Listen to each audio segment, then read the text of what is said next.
All right. Perfect. Welcome, ladies and gentlemen, once again to this beautiful night, this Saturday night, in which we are going to showcase the Mongol campaign this time for Age of Empires 4. Last time we managed to finish the 100 Years War campaign, the French campaign. I did some conclusions about it, just in case you're interested. I will upload them soon. Anyways, over at YouTube, and you have them here at Twitch. There we go, performance mode for the stream. You can already listen to me. Perfect. And yes, soon I will upload those. But just to have a quick recap, we finished the French campaign on Thursday, right? After a very particular mission for me. It was a baseless exploration mission. We also finished Normandy, which was, for the most part, almost finished. But yes, basically this one took me 2 hours of tries. But well, I'll probably have to trim that so YouTube viewers don't complain about it. But here we are, ready to continue with the analysis for Age of Empires 4. Okay, so far we've analyzed the Norman campaign, the French campaign, and now we'll get to the Mongol campaign. We'll see how the different perks and balance issues between races and how all of those play out in the end. How those turn out to be in the end. All right. Everything seems to be working. So let's begin with the first mission. Sorry, but I'm checking the connection. In case you're wondering what am I doing, I'm checking the connection, the bit rate, the upload speed to ensure the gameplay is smooth. But well, it looks to be pretty smooth. I don't know where the hell here. All right, let's begin. The Battle of the Kalka River, Shokan O. In 1223, the Mongol army made a thunderous arrival in the west. Damn, they use this expression a lot. They would test their tactics and flex their might against an unsuspecting new enemy, the Wrath. Alright, so this must be related to the final campaign. Now, one thing I wanted to highlight.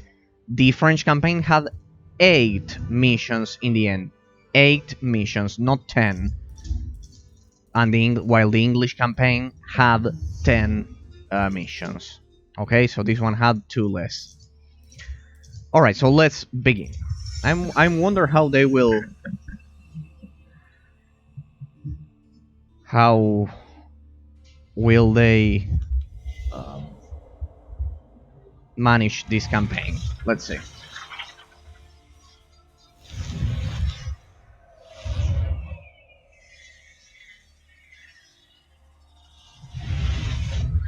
From the vast reaches of the Mongolian steppe, an army of over 100,000 men swept aside all resistance, claiming territories that spanned continents.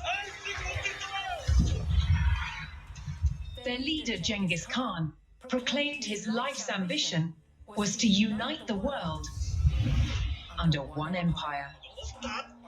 Having conquered the East, the Mongols turned their attention to the West, where they would come face to face with some of the greatest armies of medieval Europe. Would Genghis Khan's legendary warriors finally meet their match?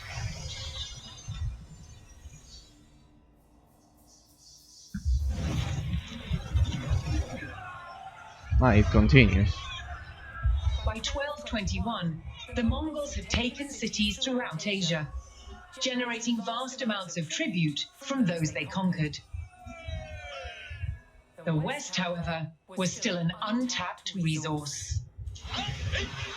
Genghis Khan sent his trusted generals, Jebei and Subutai, to attack Europe. With an army of 20,000, Jebei and Subutai took the West by surprise, raiding cities and destroying armies. Within 2 years, they had the prosperous Rus territories in their sights. But in their way was a Rus army of over 40,000 men. Outnumbered, Jebei and Subutai turned and started to head back east. The Rus sensed an easy victory and set off in pursuit of their retreating enemies. For 8 days, the fast-moving Mongols stayed just out of reach. Then, Jebei and Subutai set their trap. They lured the Rus across the Kalka River and turned to fight. The Rus had fallen for one of the Mongols' most effective tactics, the feigned retreat. The stage was set for the Mongol army to test themselves against Europe's finest.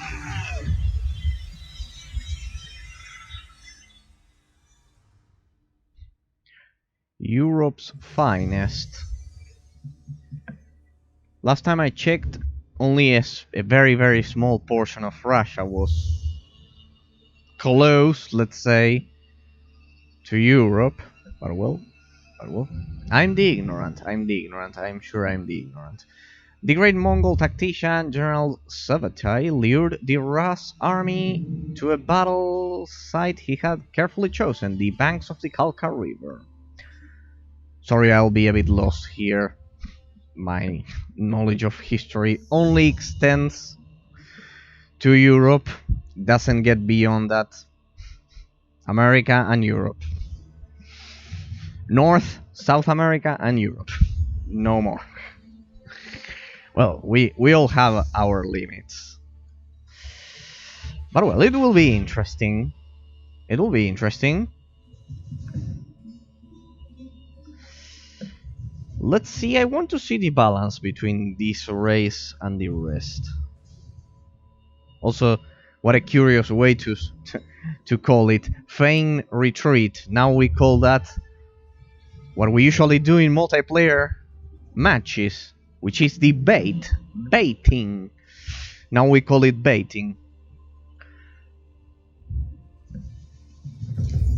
1500 years before, after this, we call it baiting. But before they called it feign retreat. Oh well. The Mongols charged across the European plains with the fatigued Rus army in close pursuit. The Rus had fallen for the Mongol tactic of the feigned retreat and unknowingly followed them into peril. Hey, that cavalry looks interesting. What? Ah, right, I remember from Age of Empires 2. The Mongol general sprung his trap on the enemy scouts. There's a river.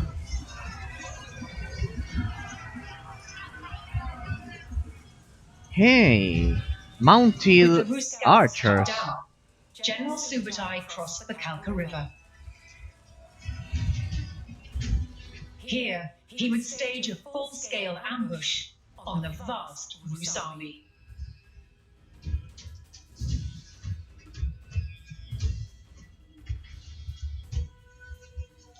Subutai directed his warriors to split up and lie in wait for the enemy. So look, the units can be moved in groups. Prepare your army to ambush the Rus or Ras, however that is pronounced. Wait, we have mounted archers, just like in Age of Empires 2. Okay. These guys then. I love how it's only now telling us to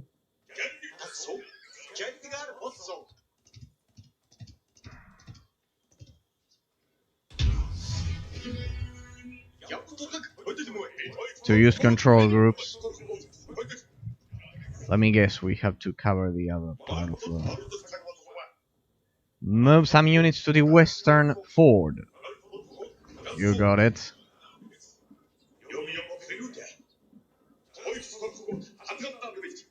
For Subatai's strategy to be effective, Mm-hmm. he needed to spring his trap before the Rus recovered from their long pursuit. What does that mean? Lure some units. Use some units to lure... He sent his most fearsome Mangadai horse archers to draw the Rus quickly towards the ambush site. Right. Well, this is not an ambush site, but I can use it somehow. These highly skilled warriors could fire their bows rapidly while riding at speed. Okay. Troops movement speed overall. Increases the movement speed of nearby units, including the can. Basically, they move faster, and with this one, they attack faster. Mounted archers, yeah, I remember them from Age of Empires 2.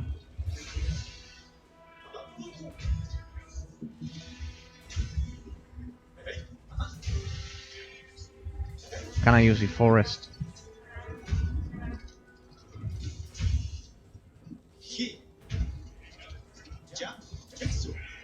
Oh?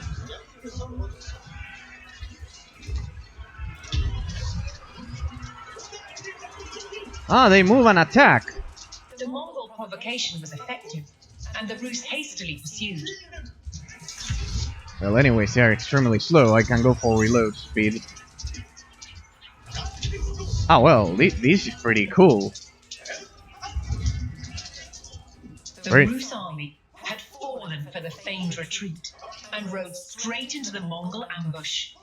Really? With the enemy surrounded, Subatai's battle-ready warriors descended from all sides. So how about you obey the narrator and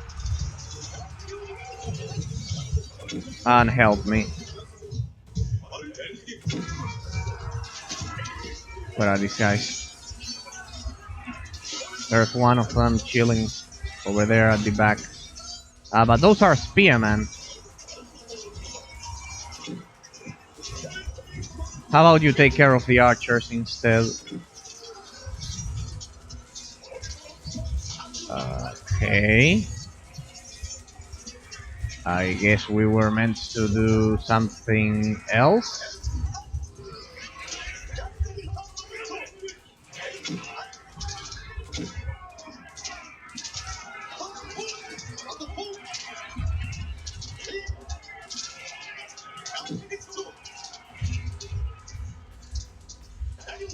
So this is the baiting civilization, basically. The gameplay for the Mongols revolves around baiting. Yeah, well, you can't bait the English longbowmen if you ask me. So once again, and the English longbowmen, they are effective against cavalry charges. So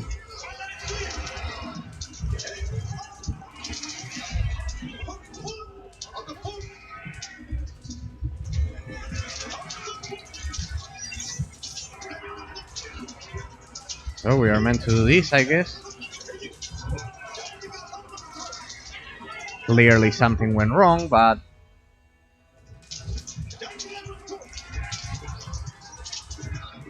I just did what the narrator told me to do.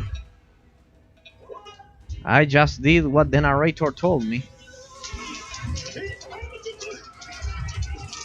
Oh well, I should have learned by now not to do that.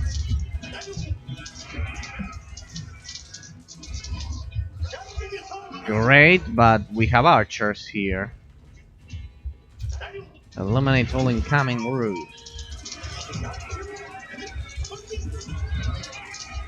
I wonder exactly what was I supposed to do.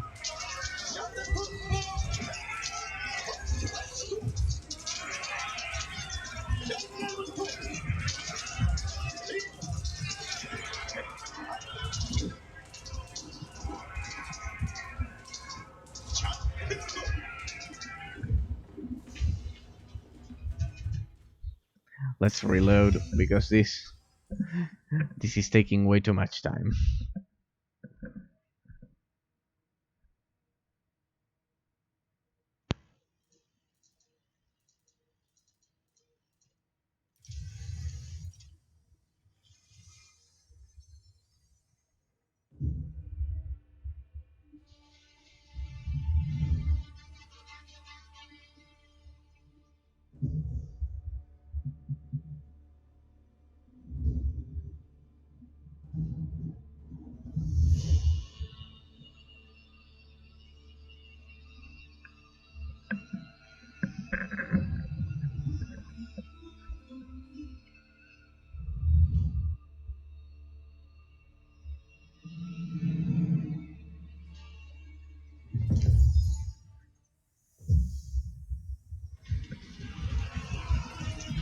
The Mongols charged across the European plains with the fatigued Rus. Shut up. Subutai directed his warriors to split up Yeah, and lie in yeah. wait for the enemy. Yeah, split up. Split up. Split up. Alright, we need to take care of the archers. Stay over there.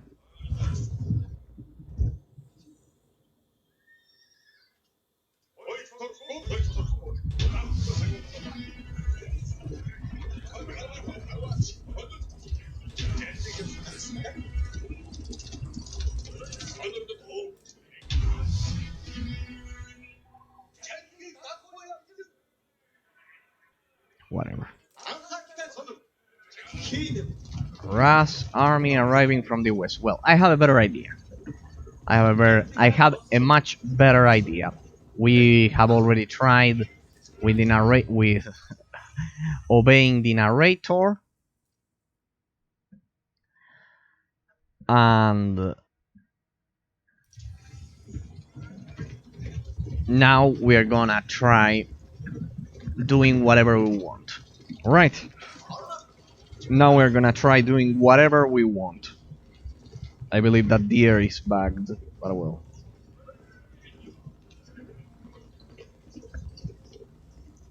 What's going on? No, please, please, don't crash, don't crash. My god, it's only been 15 minutes. Or 18. Don't For crash. Subutai's strategy to There be we go. effective, he needed to spring his trap Yeah. before the Rus Spring the recovered from their trap. long pursuit. Yeah. Recover from their long pursuit. He sent his most fearsome Mangudai horse archers to Mangudai draw the horse Rus quickly towards the ambush site. Yeah. These highly skilled warriors could fire their bows rapidly while riding at speed.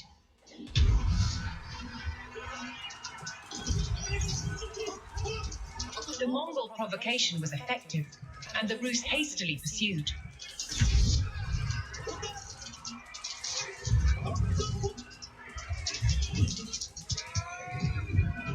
Alright, this is what we're gonna do. We're going to simply attack and kind of like wear them down. We're going to wear them down.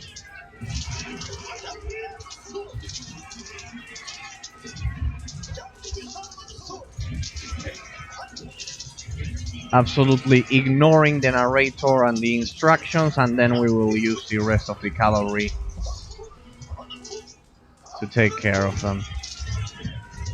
The Rus army had fallen for the feigned retreat and rode straight into the Mongol ambush. Yeah, the ambush, people, the ambush. Subutai's battle-ready warriors descended from all sides. Descended from all sides. Yeah, for sure. Who would doubt that. What kind of degenerate would ignore the narrator?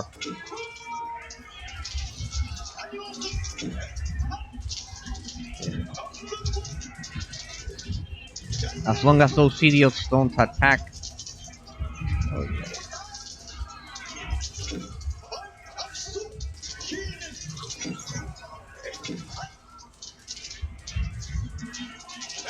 They attack the deer. Alright, there we go. There we go, and there we go. Awesome. Look at that. So quiet.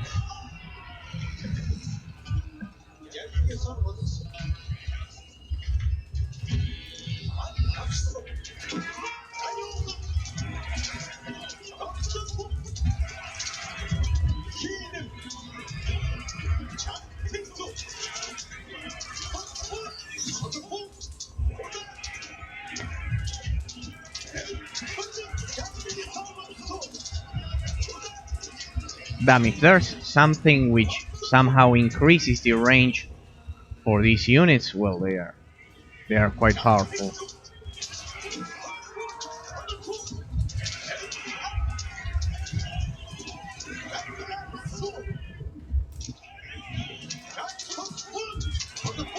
Damn, this is so stimulating, so good.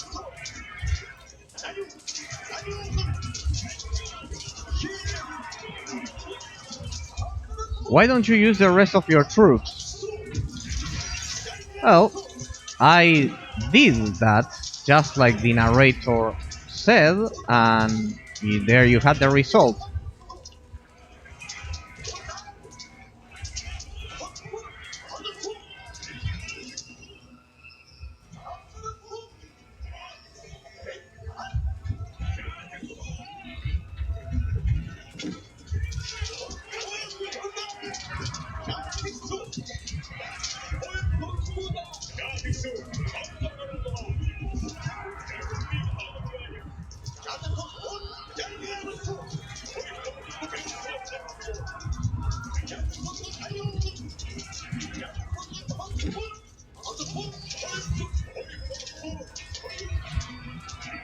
This is debate mission, people.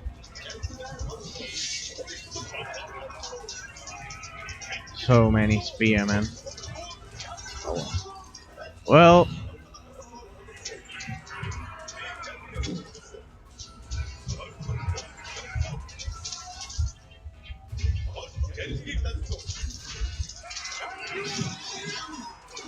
so how about the rest of you help?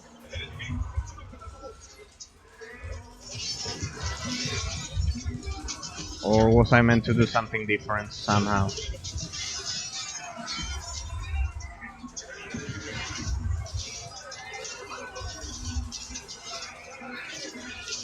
I think that's enough to stop them. No, I said those. Alright.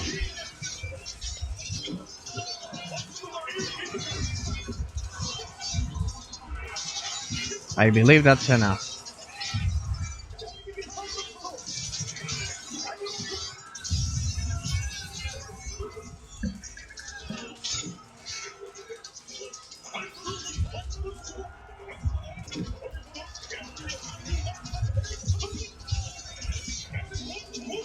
The Mongol ambush was devastating, and Rus' numbers were reduced to a few desperate stragglers. Seeing the fate of their comrades, the last Rus encircled themselves in a makeshift fort of baggage carts. Really? So where is it? In their enclosure.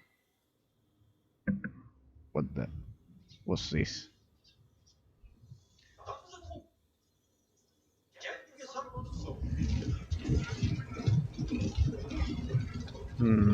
Now I'm intrigued. I must be honest. I should save, probably.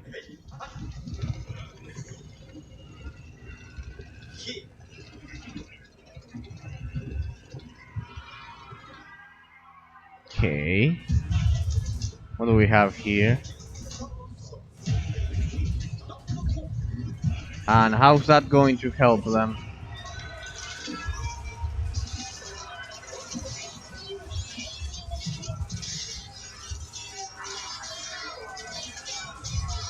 I love it when melee units remain like that. Oh, I mean, they are stupid. I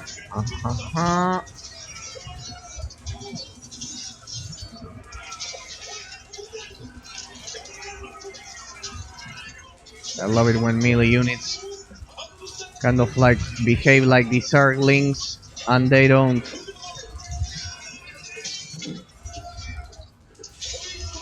And they don't attack all at the same time. They take they take their turns to attack. Alright. See? The Always Rus ignore the blockade narrator. Despite a valiant last stand, the remnants of the Rus army were cut down. Spurred on by the crushing victory of the Kalka River, the Mongols advanced ever further into the heartland of the Rus.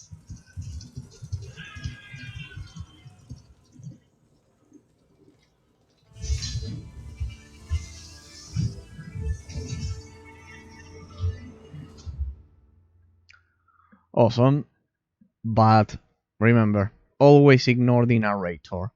Always ignore it. Alright, let's continue. That was okay. On the banks of the Kalka River, thousands of Rus were killed by the Mongols. The hunters had become the hunted. But in the years leading up to this Mongol raid in the west, Genghis Khan had been focusing his attacks on the east and the Qin dynasty of northern China. Controlling wealthy lands and trade routes, Qin cities overflowed with riches. In 1210, the Qin's new ruler, seeing Genghis Khan as a threat, demanded that he swear loyalty to him. Genghis Khan refused. To the Qin, this defiance was a declaration of war. The Qin had a huge army, and their territory was protected by vast fortifications, known today as the Great Wall.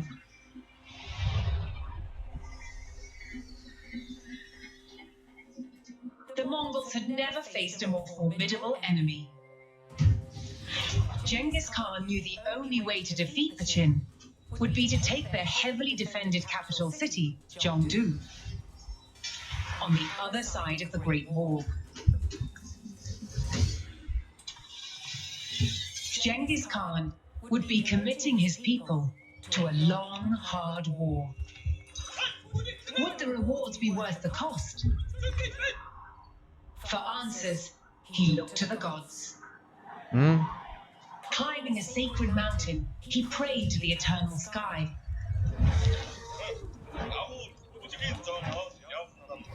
After 4 days, he received his answer. The Mongols would be victorious. With divine reassurance, the Mongol army set out across the steppe. They must break through the Great Wall to destroy the Qin dynasty and further expand the Mongol Empire.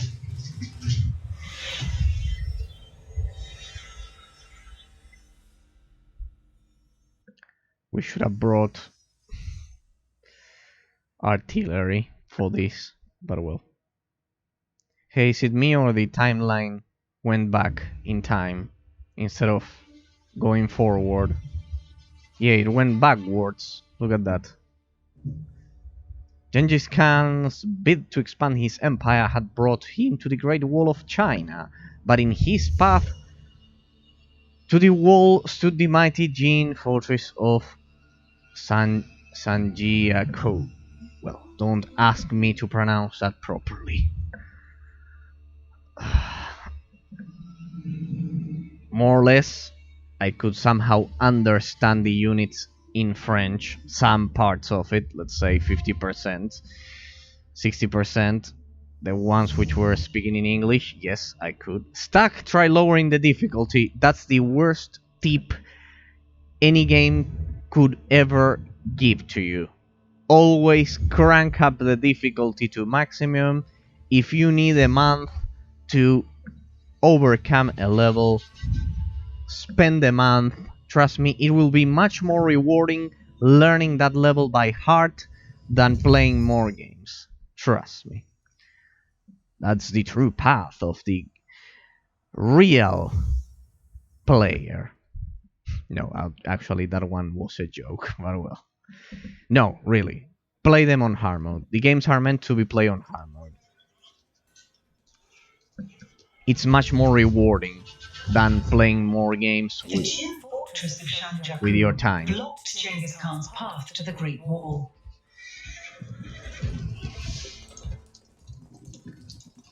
I don't think mounted cavalry will do the job here. Seeing the strength of the defenses at the front of the fortress, Genghis Khan dispatched his scouts to seek out an alternate approach. Mongol warfare relied heavily on the mobility of mounted scouts. They could travel at high speed, explore the terrain, and gather information on enemy weaknesses.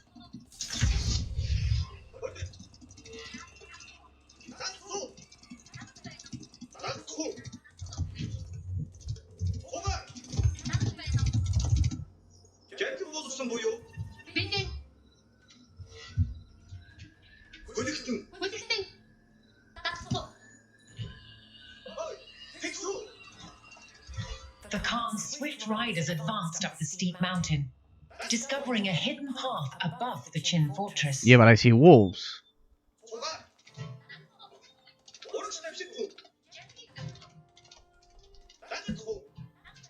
Let's ignore the wolves.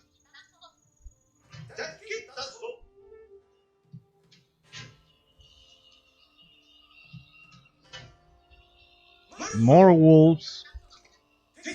I think we are meant to evade them. Treasure. Good. Wolves. Bad. Oh. The Qin had deployed patrols on the mountain above their fortress, but the Mongol scouts, although isolated from their army, had the advantage of speed. Really?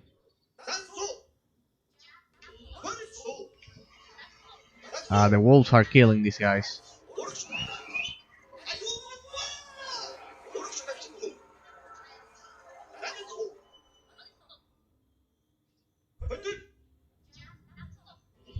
Goodbye, have a great day with those wolves.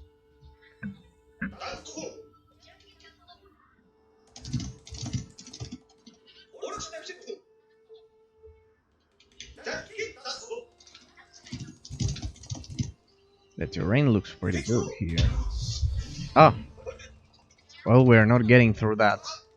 The Mongol riders discovered an embankment leading to the back of the fortress. Here they found far fewer Qin defenses than at the front.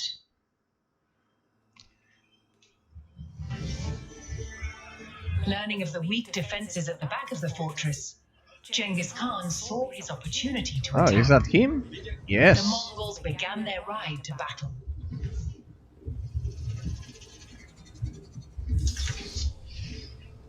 Destroy keep.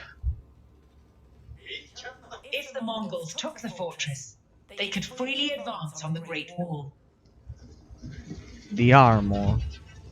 And the movement speed, both. Okay. Extra armor and movement speed. Okay. Alright.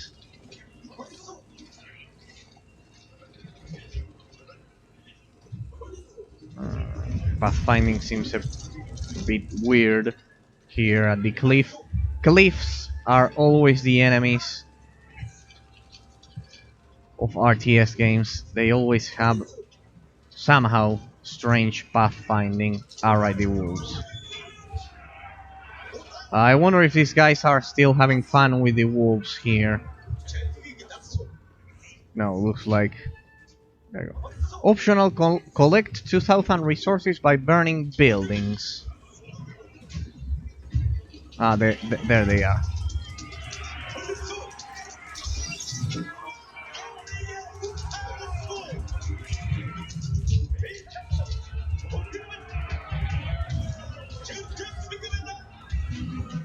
Optional, collect 2,000 resources by burning buildings. And what can I burn? Alright, so... either we burn everything or destroy the keep. I think it's much better to simply burn everything. Let's save. I'm not doing this again just in case something unexpected happens. So let's save. And proceed. What do we have here? Ah, damn, I should have saved those for now. Oh well. 27, 26, 25.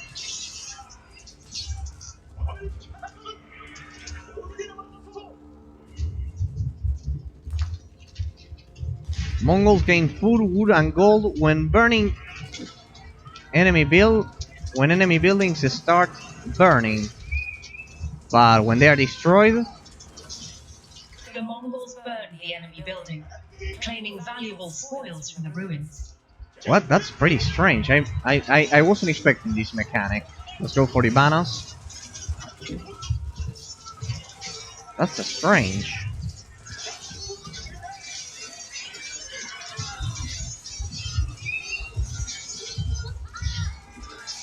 That was quite strange. So they gain resources exclusively from burning, but not destroying. Burning.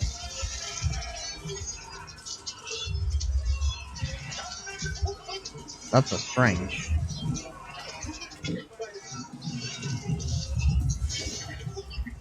What was that?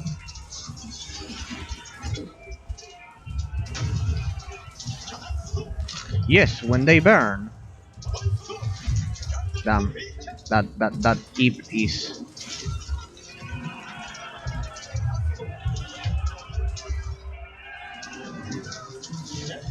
that keep is... alright, is using gunpowder. The farms don't count, apparently. Yeah, it's when they burn. There you can see it. There. Well, I wonder if that's part of the... if that'll be part of the skirmish mode. Because it's pretty interesting. It's a pretty interesting mechanic. They gain resources from burning. Interesting. Interesting.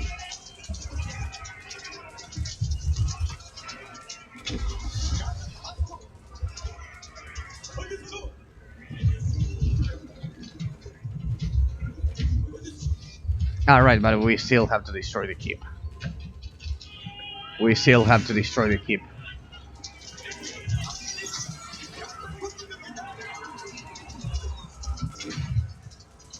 Damn.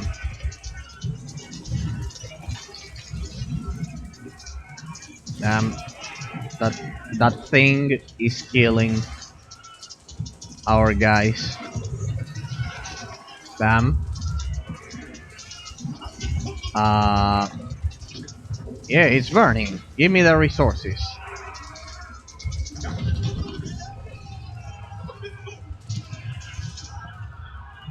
Let's see if it's still working. Yes, it's still working. It's part of the civilization. Ensuring that they would not be attacked from behind as they advanced on the Great Wall. Ah, this wasn't the Great Wall then. With the Qin fortress posing no further threat, Genghis Khan called on his people to bring in their mobile camp. Next, the Mongols needed a base Mobile close camp. to the Great Wall. They targeted the Qin village of Yangcheng. What? Mobile camp? What's that? Damn, this civilization is so strange to play it so asymmetrical when compared to classic Age of Empires 2. I mean, it has nothing. The mechanics have. Some of the mechanics have nothing to do with normal Age of Empires mechanic. Packed Mongol buildings can be moved into strategic locations and unpacked to start production. Damn, this sounds like Command and Conquer 4 all over again. Alright, we'll stay here just in case we're attacked. Town center? What? And those are barracks? Yes. Ger, economy building. And Pack, pasture. Economy building, pasture. Once unpacked, pastures generate sheep over time, and the Mongols' primary food source. Primary food source. What? They're like nomads. Okay.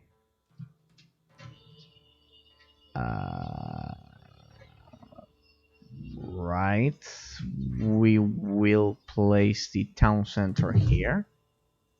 If I understood correctly. It builds on its own. What? What? Okay. It builds on its own. Whoa, so strange. And this is a house, I assume.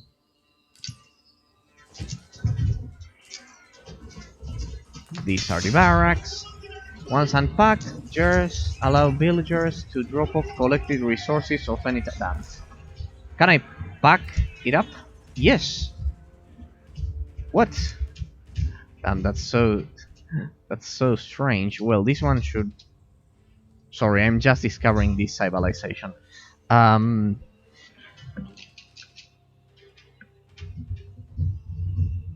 Well, so let's bring that here. It moves on its own. It unpacks on its own. It's getting interesting. There, pasture, and this one should generate food. So here we will have gold, wood, and here we should have food, if I'm not mistaken.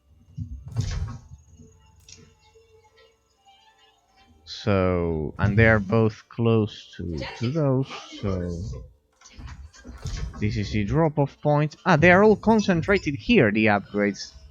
Damn. Okay. Okay, that's pretty interesting. So they can't.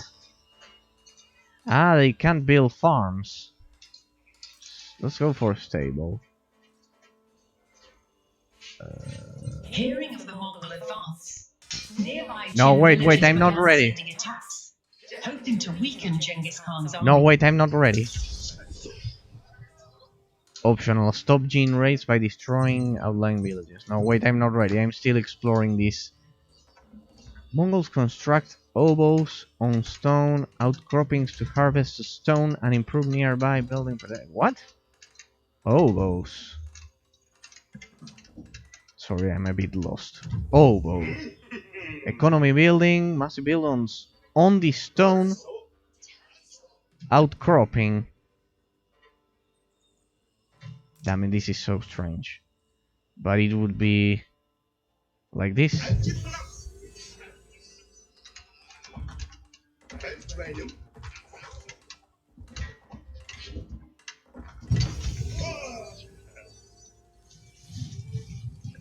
The stone, it disappeared. What's this? Damn, they have a problem with stone apparently. What's that? God damn it! I've never seen a civilization so asymmetrical. in any Age of Empires game. They really changed. I knew it. They really changed things, the gameplay for this one. They really changed the gameplay here. I forgot to produce units, but I won't. Early Dancer, Mangra, Feudal Age. Alright, how do I advance with these guys to the next stage? Ah, it's the same. When set up, deer stones provide the Yam Speed Aura. Silver Tree, act as a market. Give me that. Yam Speed Aura. Well, I don't know what that may be, but well. Here.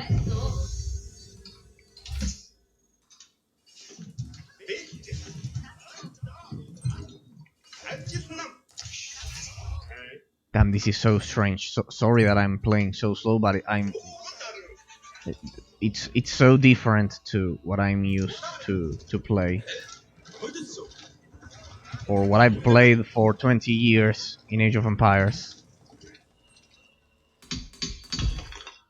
Oh, whoa.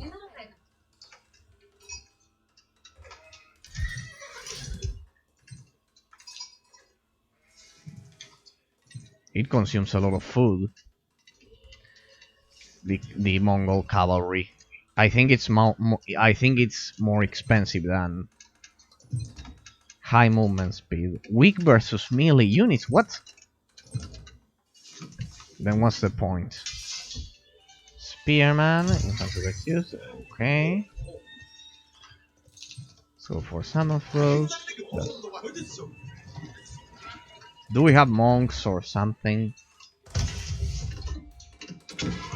Damn.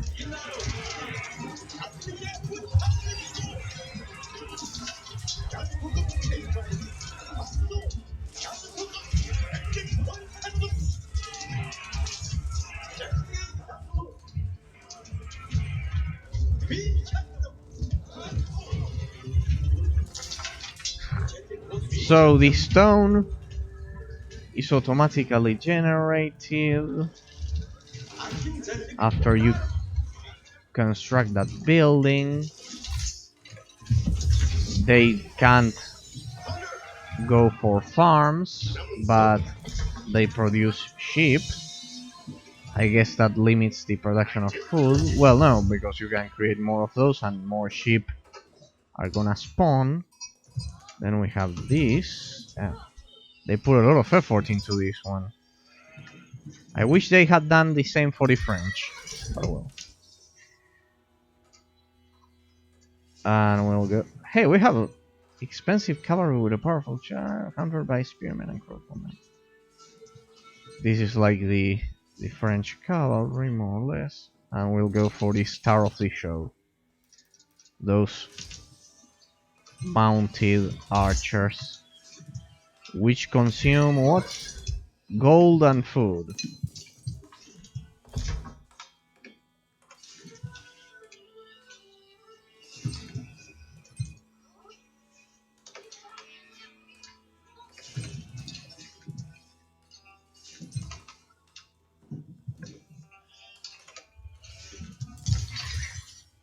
No, well, there's no point in doing that. We just need to.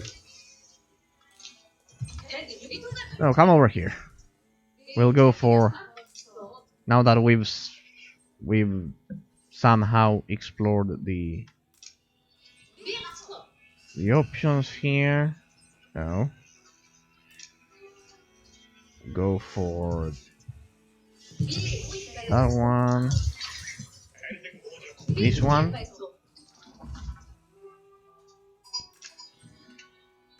And we'll explore the archery range as well. And then we'll go for a third.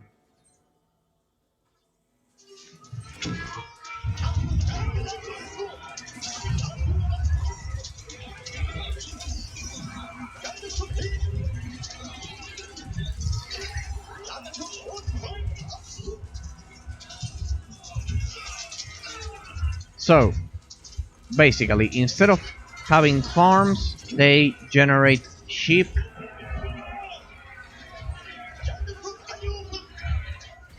Instead of mining stone, they have that specific building. I don't know why.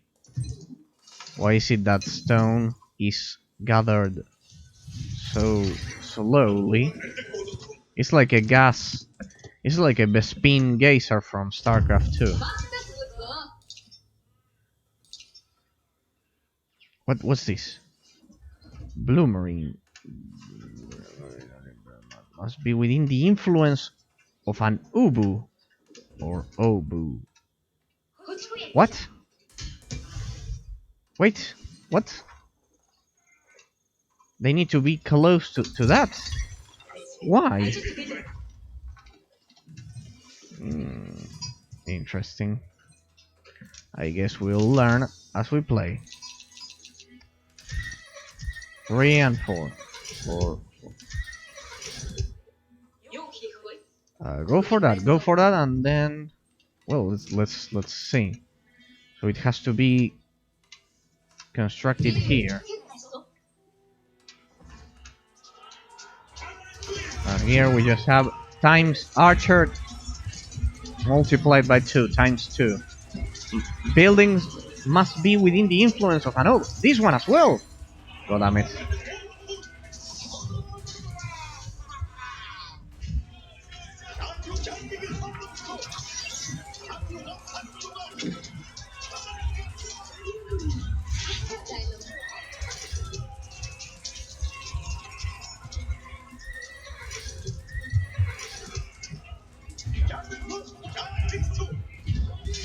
We should, I don't know, somehow go for infantry. Ah, well, but they, could it be that they don't have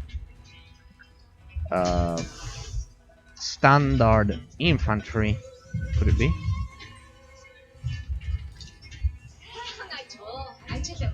Okay, how about now? Upgrade on Emperor. What's this? Blue Mary. That melee damage. Can I advance to the next age, or is it forbidden? Yes, it's forbidden. So this was interesting, I guess. So the only melee unit I can produce. I wonder what happens if I construct the barracks here.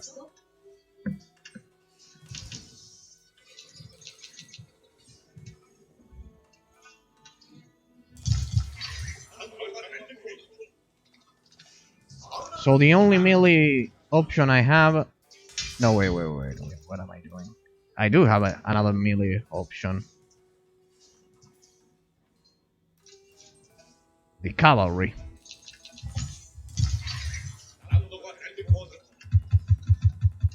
And I'm out of food. Yes, look at that. I knew it. What the...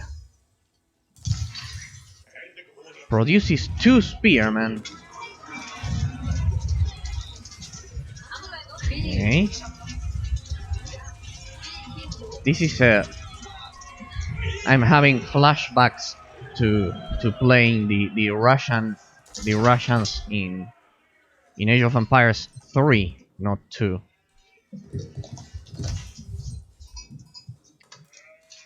So we'll buy... They're a bit slow gathering food, but well, that can be fixed. What? Wait, what?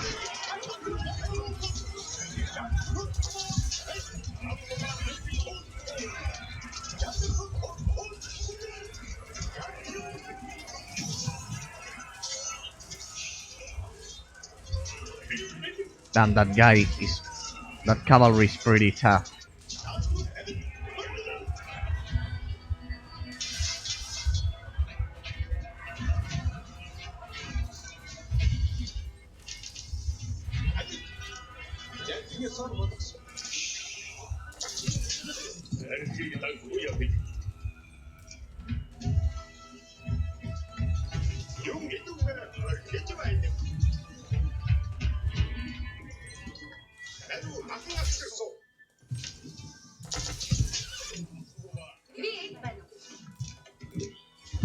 Look at this. I've never seen so many.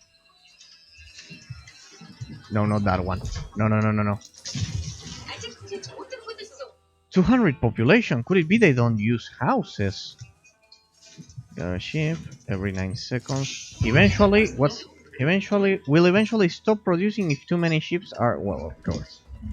Buildings within the influence of the oval can spend stone on improved production items. Pastures produce sheep faster. Okay, and this one? Robo food? Yeah, but there are no houses. Don't tell me they begin at 200 population right from the beginning of the game. Damn.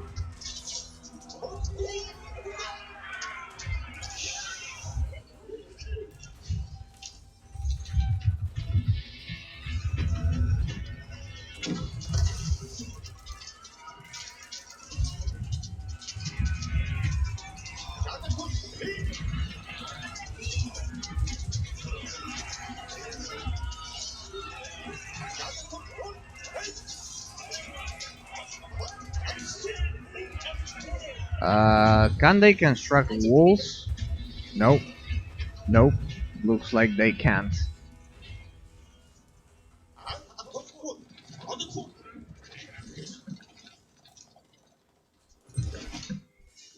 Damn, this is it feels so strange playing this civilization.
Requirements.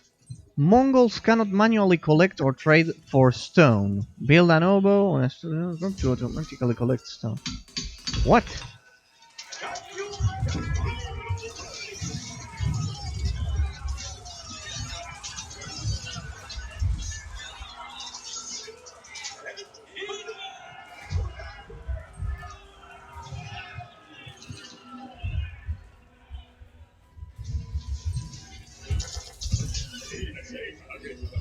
That cavalry is pretty tough, for at least for the early game.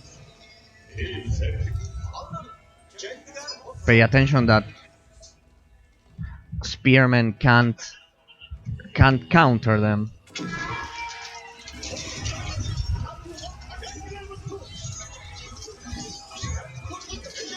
At least those are spearmen. Damn, I cannot imagine playing as the French against these guys. That would be an absolute suicide.